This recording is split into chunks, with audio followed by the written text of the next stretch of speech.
Ndabashuhuje. Uyu munsi tugiye kurebera hamwe ibimenyetso 19 bigaragaza umuntu ufite uburwayi bwo mu mutwe buturuka ku gupfusha uwe.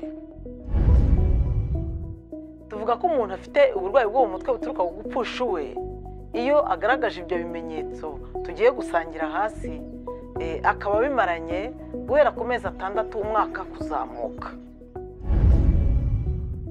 Icyambere, gutekereza kenshi kuwe wapfuye ku buryo ibyo asanzwe akora atabishobora. Icya kabiri, kubangamirwa cyane n'ibyo yibuka kuri uwo muntu we wapfuye. Icya gatatu, kuba kutemera ko uwawe yapfuye. Icya kane, gushaka cyane umuntu we wapfuye. Ikimenyetso cya gatanu, gukururwa n'ahantu cyangwa se ibintu bifite aho bihuriye n'umuntu wawe wapfuye. Icya gatandatu, kutabasha guhagarika kumva urakajwe n'urupfu rw'uwo muntu. Icya karindwi, kumva nta cyizere ufite kubera ibyabaye. Icya munani, gutekereza ku byabaye ukumva bikurenze. Icya cyenda, kutabasha kugira umuntu wizera nyuma yo gupfusha uwawe. Icya cumi, kutabasha kwita ku bandi ndetse no kuba ushinzwe kuva uwawe yapfa.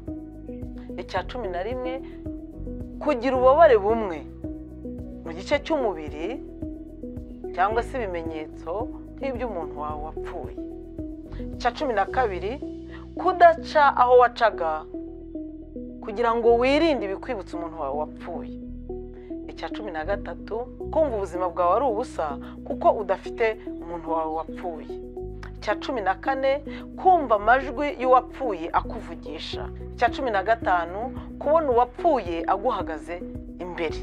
Icya 16, kumva bidakwiye kubaho uriya muntu wawe wapfuye atariho.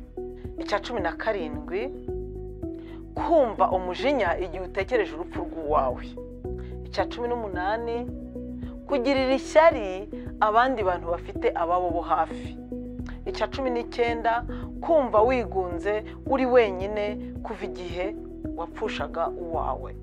Ibi bimenyetso rero uko ari 19 ni ibimenyetso biranga umuntu wapfushije, bikaba bigaragaza ko byamugizeho ingaruka mu buzima bwe bwo mu mutwe.